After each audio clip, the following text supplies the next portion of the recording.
Welcome to the Heretical Heart. I'm your host, April Porter, and today, I feel like the podcast has just taken such a turn. Instead of having these kind of scripted episodes that I want to deliver to you, or having guests on where we're talking about a specific thing, I just kind of want to talk to you.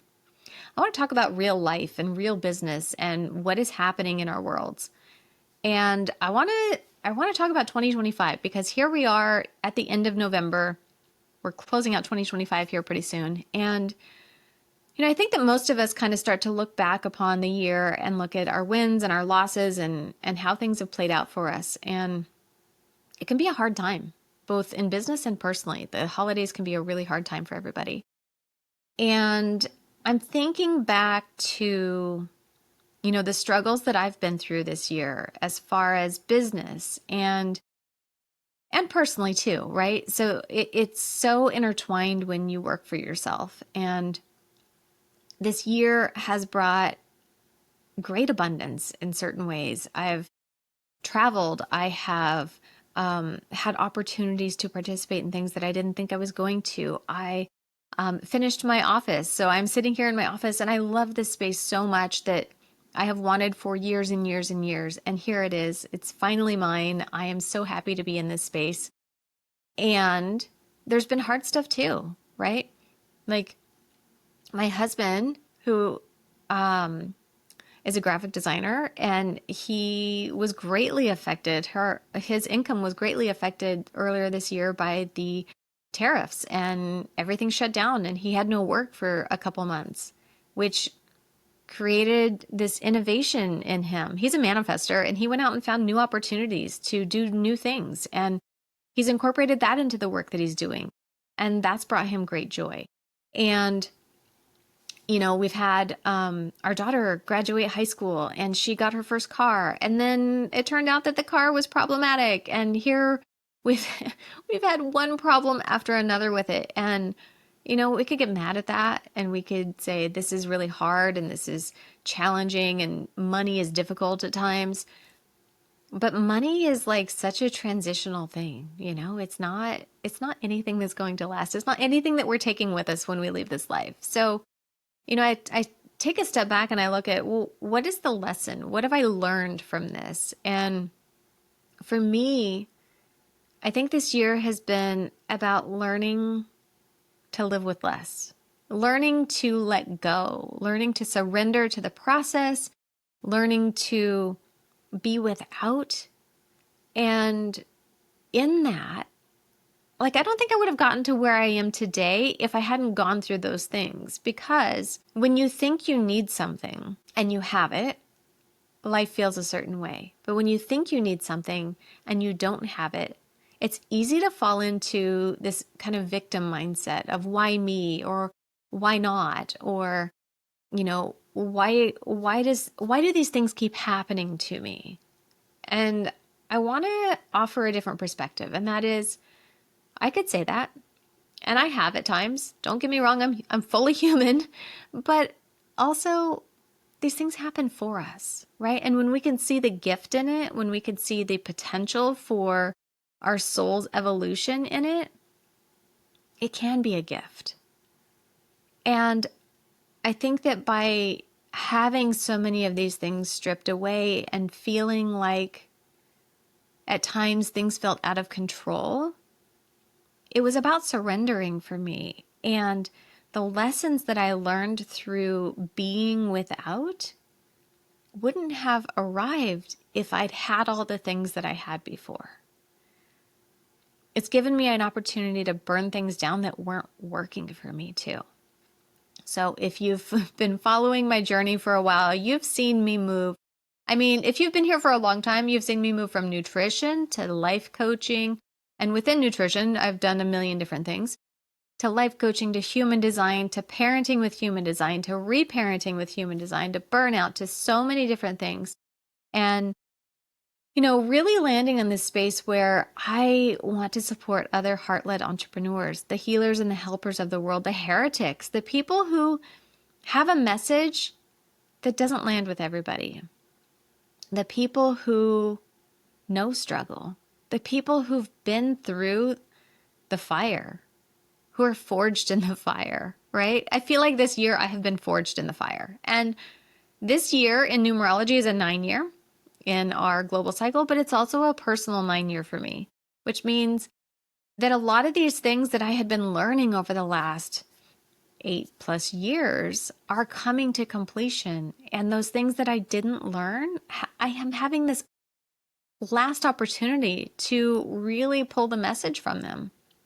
The last 10 years have been a huge growth cycle for me. And I am grateful for where I am. I'm grateful for these books that you see sitting behind me that I have written. I'm grateful that it was published in 2 other languages. I am just grateful for every client I've had. I'm grateful for every journey I've had. I'm grateful for the hard things that I've gone through because they made me who I am today. And they've given me so many experiences that I can draw upon when helping others who are going through difficult things too. Sometimes that's in business. Sometimes that's in personal life. I also spent the last 2.5 years as a death doula and doing grief work and helping people learn how we die and how we end things and coming to completion of cycles and grieving things and challenging, right? Challenging what is accepted, challenging what we want from life, challenging us to look at the hard things. I think life is easy when it's easy, right? But when it's hard, that's where we learn what we're really made of. And I've watched so many people walk these journeys of grief and loss. And it's so inspiring to hear the people who make it mean something and realize the value of the quality of the life that they lead. Right? So we can have a loss. We can have a death that we experience, and we can let it consume us. We can let it just draw us down into the depths of depression and despair.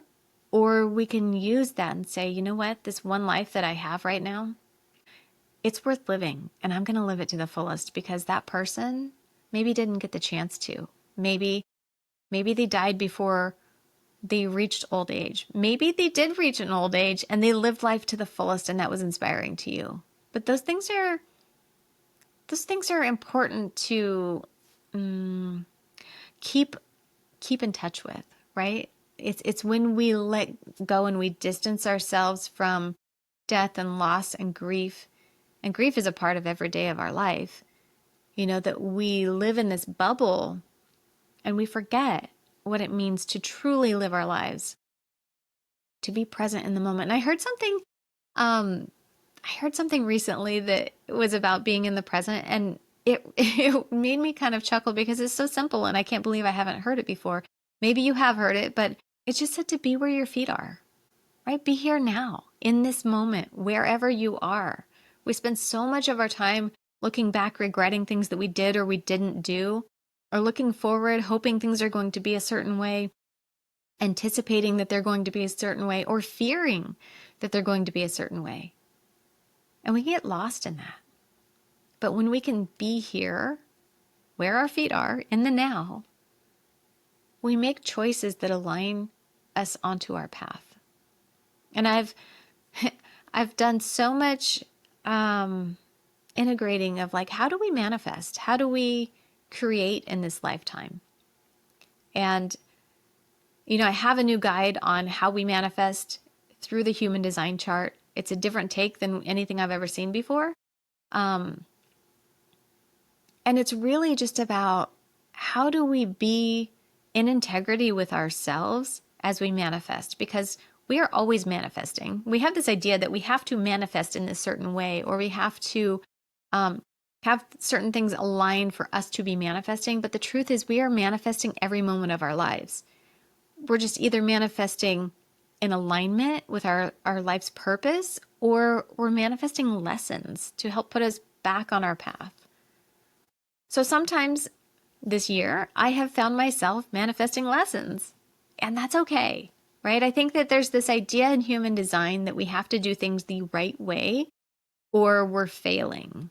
And I want to call bullshit on that because I've seen it so many times where I've been in groups where I've seen, well, if you're a projector, you shouldn't have kids. Or if you're a projector, you shouldn't go apply for jobs.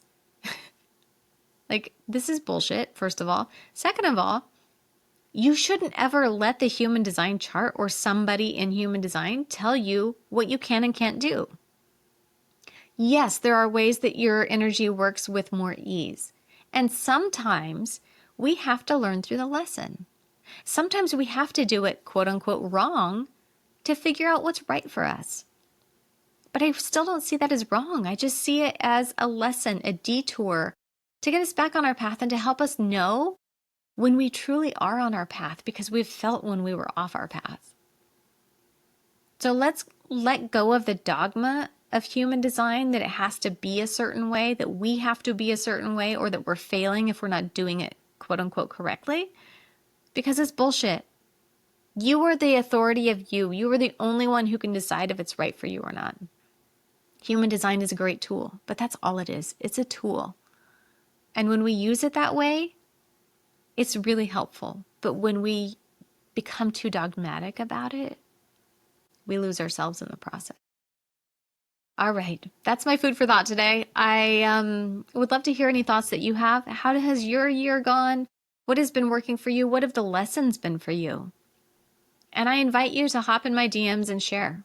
I love to have conversations with listeners, so tell me what's happening in your world. Until next time.